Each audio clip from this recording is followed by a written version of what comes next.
and welcome. My name is Joy Rosenthal from One Breath Rising, and we are thrilled today to present Ras, Moshe, Burnett, and Patricia Spears Jones. Our motto is world-class artistry in an intimate setting, and today is no exception.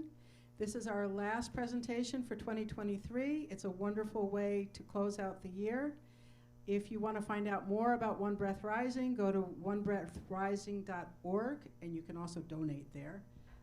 Before we get started, I would like to thank our funders, Brooklyn Arts Council, particularly the local arts support and the Brooklyn Arts Fund grants, poets and writers, the Park Slope Civic Council, 440 Gallery, the Garner Glazer Foundation, our individual donors, and our audience. As I said, we're really thrilled today to present Patricia Spears Jones, who's a New York State poet. Her latest book, Beloved Community, I think she'll be reading from it. She also is the author of 10 other books, and you can find her on the web. She has a great website, and she's very active in social media. Ras Moshe Burnett plays the tenor saxophone and the flute. He's a composer, and both are from Brooklyn. We're thrilled to bring them and to bring them both together. So give us a warm welcome, and again, thank you for coming.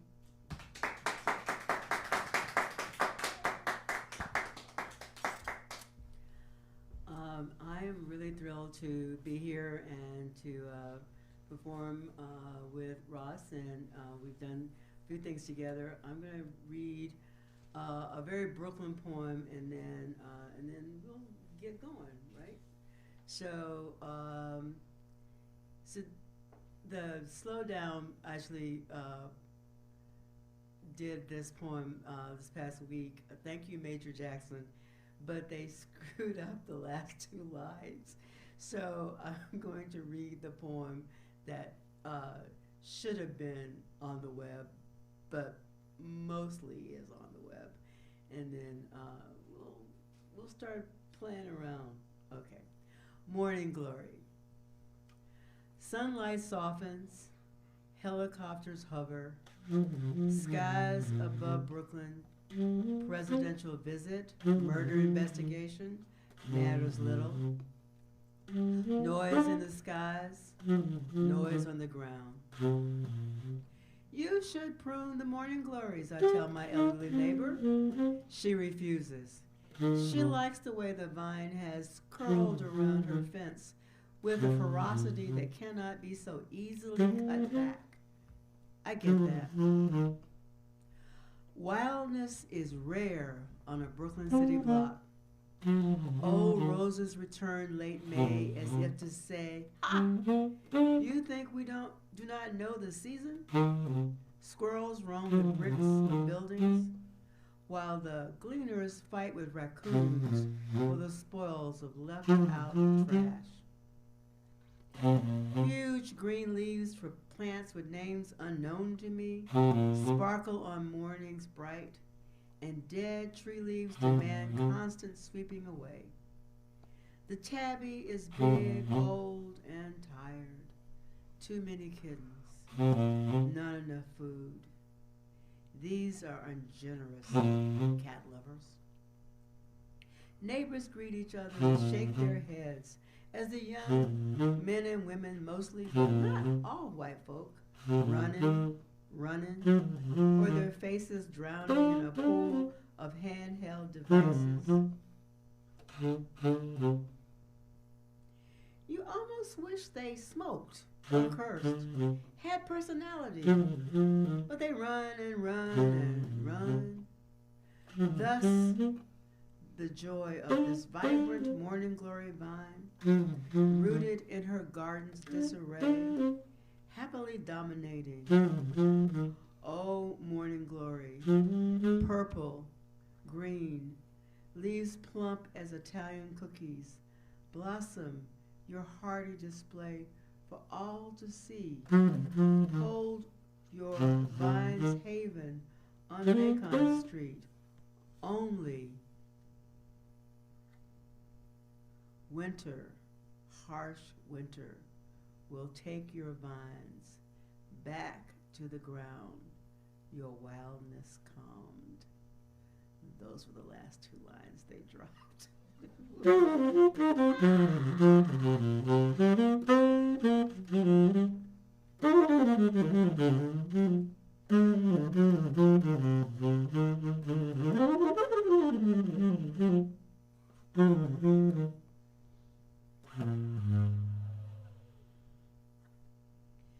So here's going from, here's a really harsh, I haven't read this actually at all, but I think I should tonight. This is my last reading of 2023. I'm so glad. It's been a great year for me. I'm not saying it ain't. And new book, state laureate. What I feel like Yeah. I did a fashion shoot. It was my Cinderella year without a Prince Charming. So you know any Prince Charmings, tell them to call me. All right, but this is I when I read at Bates College, the young guy, the student was saying, he really liked this poem. And he said it's a metaphor, and I said, oh no, this is something I saw. Something's in the air, and this is pretty harsh. So you can go. Boys keep running into and out of the deli, pointing and laughing. Not a loud laughter, but the muffled, conspiring kind. Something's in the air. July, the boys' energized gestures, even the old men joined them, and then, as I walked through the portal, a fat black woman, her breasts the size of small melons, walks up Washington Avenue for once, an apt analogy. She is bristling, her speech barely audible. Her half-nakedness is as loud as the high temperature.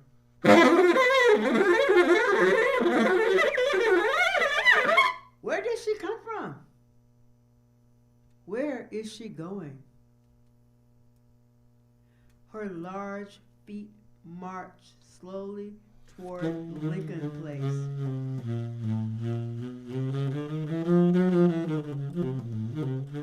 The boys are yelling. Some call her crazy, but not one calls her a bitch. Her bare breast, her nappy head, her shoeless feet, her raging sweat. She is this day's mean heat. She's a walking excavation of hurt.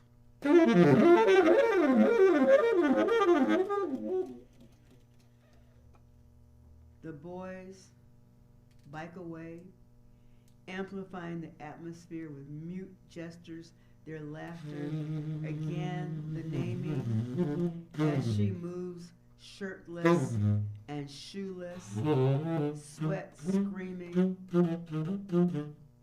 We know some of that anger. We see her shamelessness. Some call her crazy. Some gesture the shape of her breast. But no one, not one boy, calls her bitch.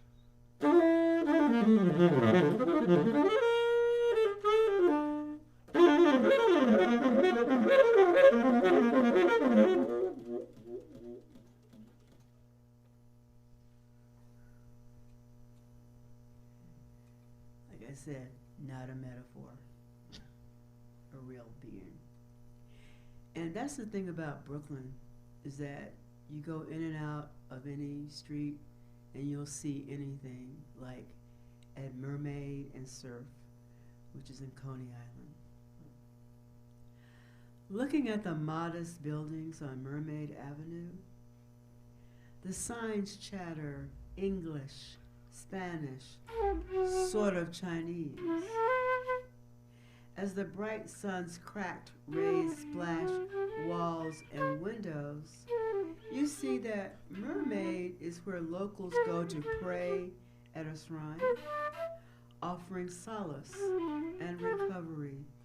Buy mangoes and apples and chicken, or get their hair done by African women all the way from Timbuktu. Surf Avenue is the boundary between neighborhood and fun sinkers, noise and trophies, and candy, beaches, bikinis, and beer. There's a secret psychic shack. She's not there to offer solace in the name of a soulmate desired, but she does not need to tell us about death, which is everywhere. Hear it in the shouts of the riders from the top of looping rides, in the Atlantic's dark waves, and the cut flesh and burned hands of the fry cooks come for the American dream, but lately riding the night's angry mares.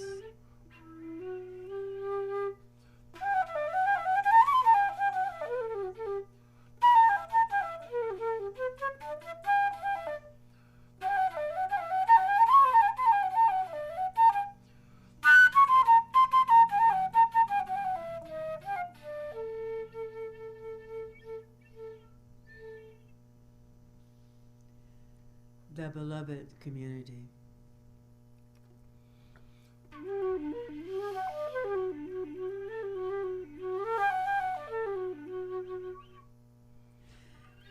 The Bangladeshi man walks slowly, so slowly. I know he is ill.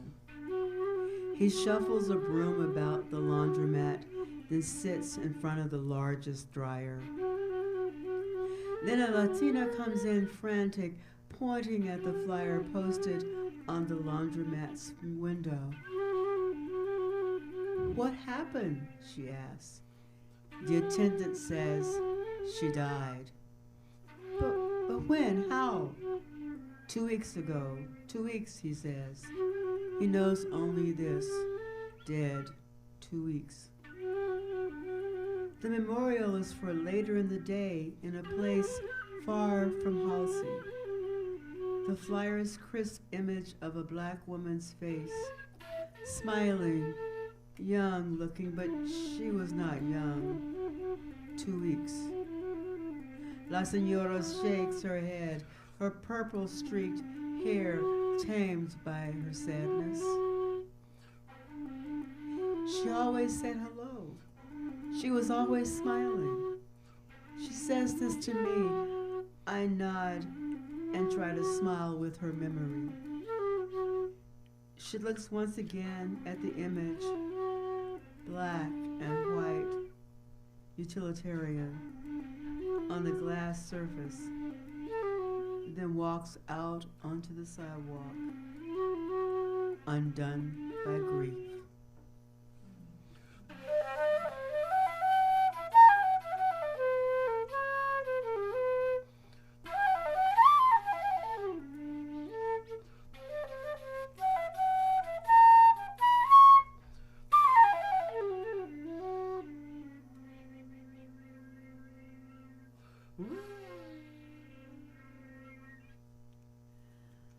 Nia, which means purpose in Swahili.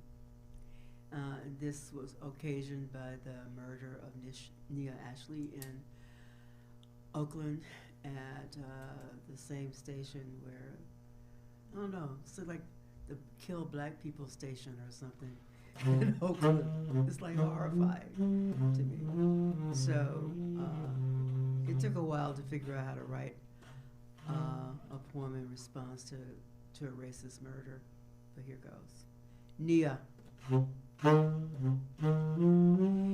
It sounds better in Spanish, precario, prettier, as if it isn't what it is, and there's that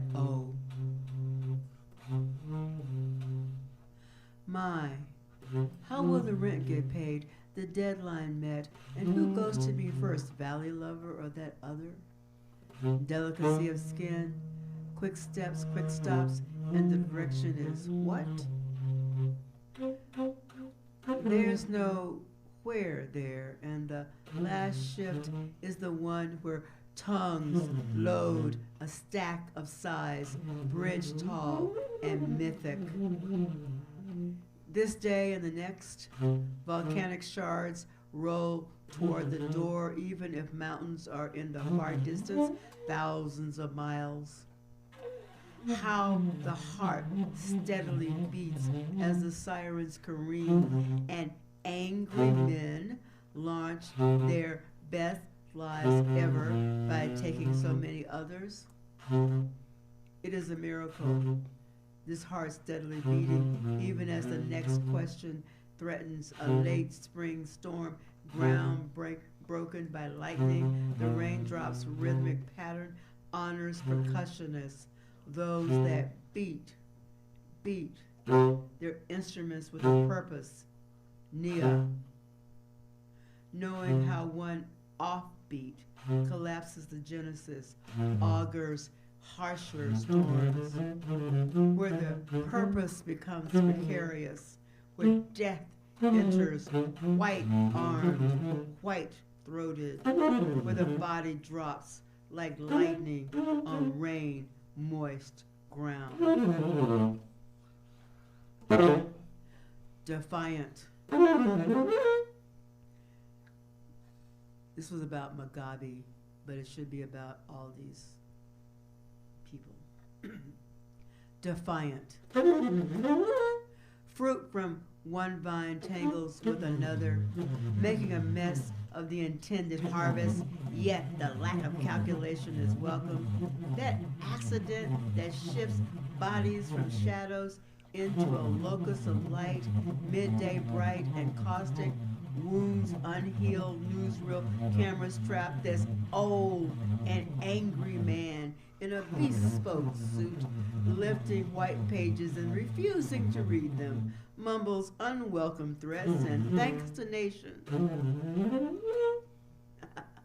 The nation kicks him out. Finally defiant.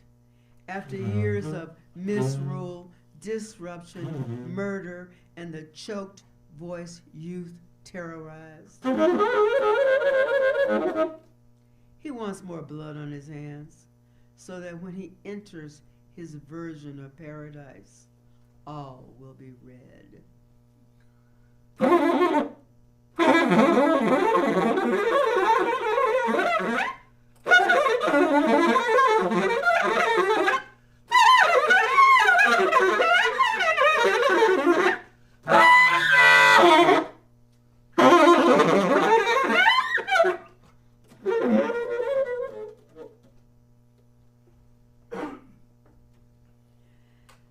And this one, I think I'll just read it without. Mm-hmm. Okay.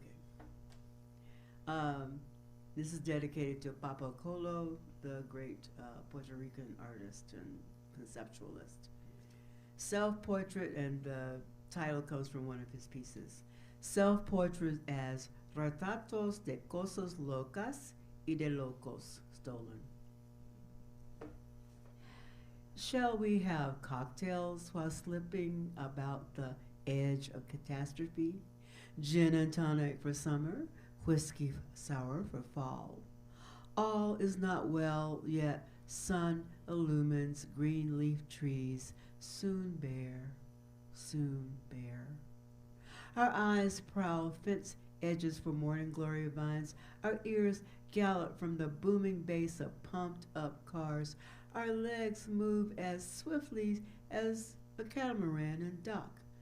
We mock the heavens with calls for paradise now. Artists perambulating the shadowed alleys of downtown Manhattan. Memories of dreams dulled in punk and rock clubs, filthy bathrooms. How much of what was is still now in the body, in the bones of the body? Calcium loss, teeth loose, wrists smaller so all bracelets jangle. lips call repeatedly a song whose words are traces of tenderness, yet sung too softly as if only whispers could make the world hear. And then, now we can go back to, let's try Miss Betty Sarr in her mystic chart. Okay. Betty Sarr's mystic chart for an unemployed sorceress. And I also know that Melanie Dyer has put this particular piece to music as well. But we can do our version. My rooms are in ruins. Little laughter here for my sarcasm. What to do? This chart confuses, conflates mood, which phase in honey, local or from some exotic shore, and what of money? My savings stuffed beneath deflating mattress? Each cold day warns me that my resume is unworthy. Who will hire me? Now that my spells are so easily broken, my warnings useless. It is a wonder that I worked as long as I did. Incantations memorized and recipes for spells written in an ink too pale for visibility. Each item sourced, the medicine worked, and then it did not.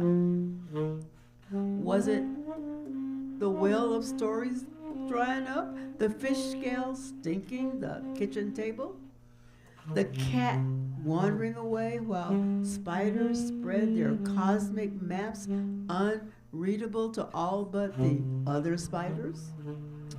They cheer me. Again, I read the signs. Oh, how the signs obscure true knowledge, and I am blazed in this dark room, hungry and cold and searching. Who is this thief? And why has she cast this curse? What must I do to bring runes from my parched throat, medicine back to my pockets? And those were all from the beloved community.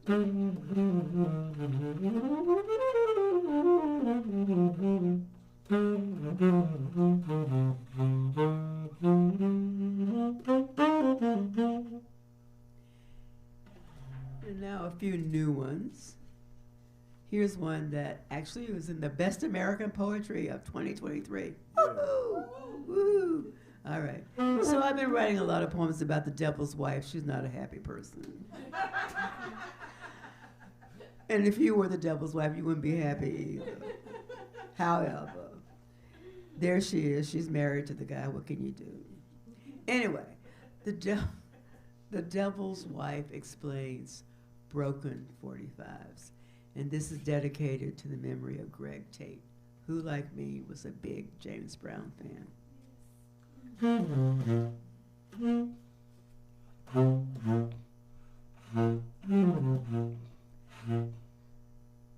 There was a time, James Brown sang, and I want to dance. But that causes the devil to prance upon me, then lash higher his liege around my waist and squeeze me till my voice box almost shatters. You're a dog, he says, as he smashes our turntable, laughing at the clatter ancient 45 RPMs make as they break. Treasures from a lost last century when sweet soul music elevated our scissoring feet. How he hated haloed afros, radiant with pride, and that slide away from suffering. Keep it. Go James Brown on us. How he hated haloed afros, radiant with pride, and that slide away from suffering. The devil hates black genius. made him work harder than hard to render it witless and dope-stone. He hates having to move one iota out of his trifling comfort zone. Can't I listen to one piece of my heart untarnished by his guile? Child, soul music is now in limbo, and me bruised again, cleaning up those broken 45s.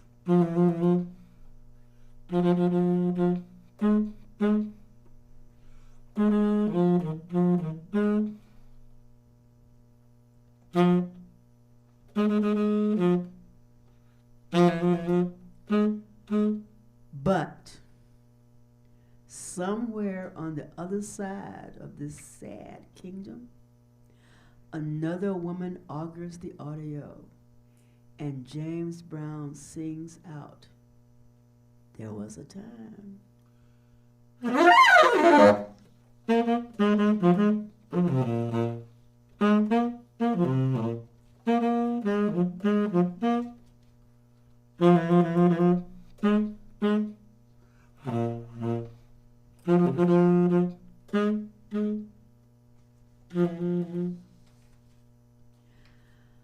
I grew up in Arkansas, and I went to college in Memphis, Tennessee.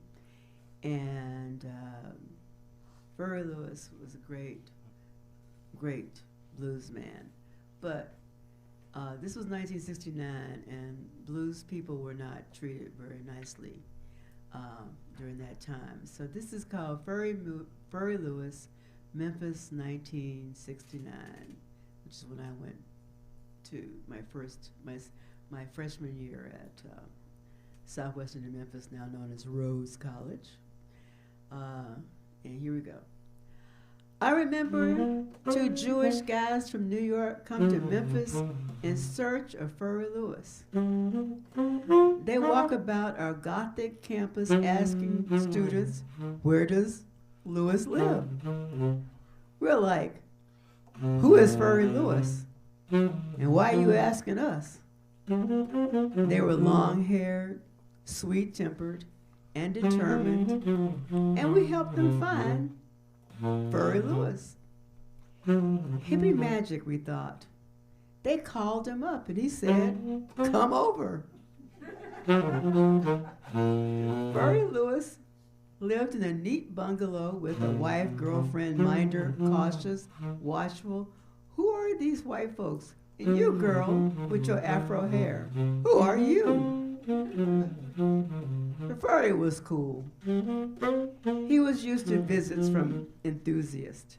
New York or Tokyo did not matter. He was gentleman personified until he played his guitar.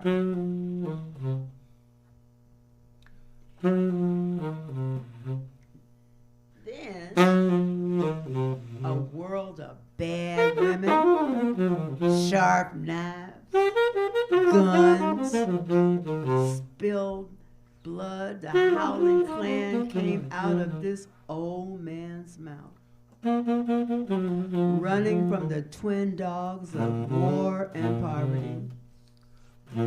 Got him out of the hell the Delta could be, and let him listen to children.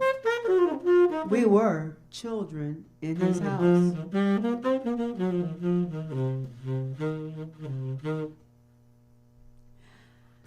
Black revolutionaries said blues don't matter. All those toms strumming some dumb guitar. They surely meant this kindly man with fire in his eyes. When Black Panthers were busted in Memphis, a fundraiser was organized. And who was there? Not the Memphis Rhythm and Blues establishment. Their pimp hats cocked to the side. Not the rock and hippie guys. They were for peace, man. nor the young bloods brandishing revolutionary rhetoric, spooked up, doped out. There was this old man with a silly first name, this old blues man ferociously singing, lifting up defiant young people, no shame in his game, howling his blues, teaching us the sound of revolution, power to the people in an old man's voice.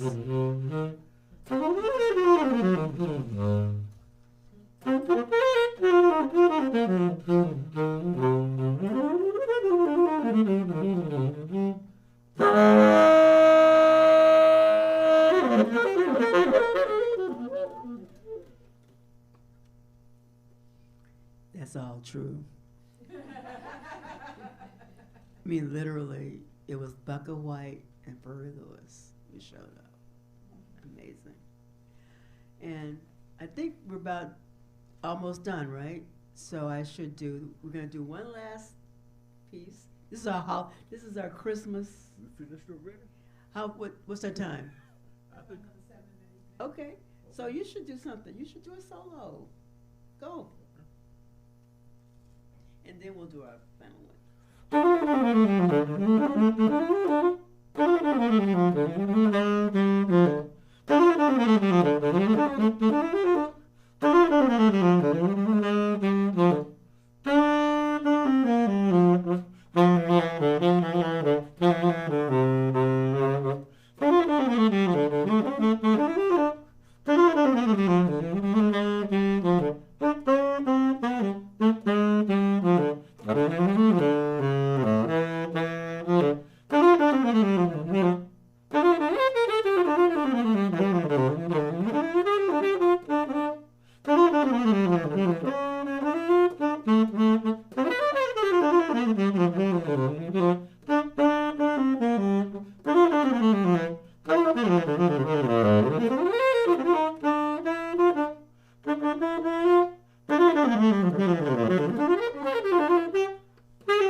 Thank you.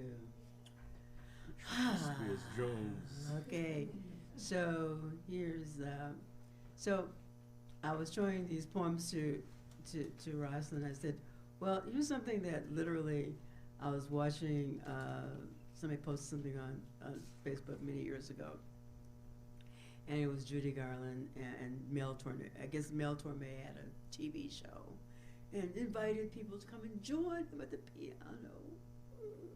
Tingle, tingle, tingle. Anyway, and it's in glorious kinescope, whatever. And so this is definitely a flute song, yeah. Anyway, so we all know that Mel Torme wrote the Christmas song, which probably made him a gazillionaire.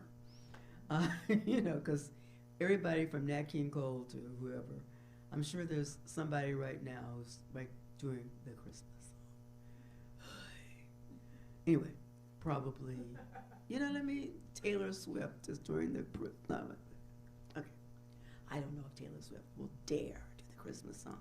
Anyway, so there's Judy and Mel at the piano, and she's singing, and then she's singing, and this is the line, the Christmas song, the Judy Garland and Mel Torme duet. And it is the holiday season. This is a very, very difficult one. Everybody who's praying for peace is like doubling up on their prayers because it's not a peaceful time. And we all wish there was, and who knows what will happen. But there are Christmas lights, there are Hanukkah lights, there have been lights from other traditions. Winter is a difficult time, but let us all try to have in our hearts some place for peace.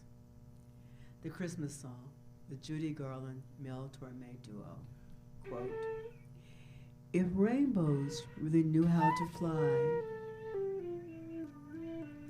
Garland sang inadvertently during the Christmas song. Reindeer arch over the piano as Judy banishes the antlered beast caught flying from many colored bridges of light.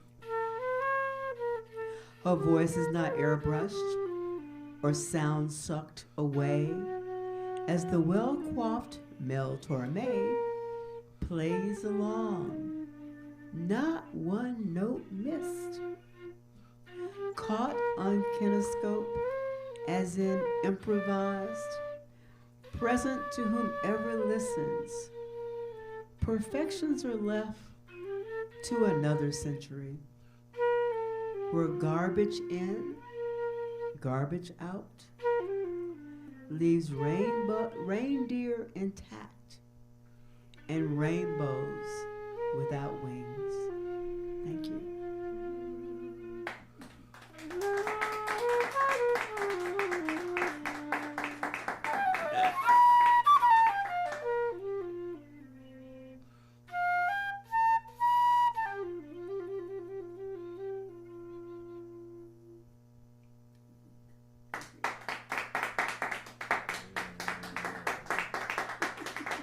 Patricia Spears Jones. Ras and Burnett. Yeah.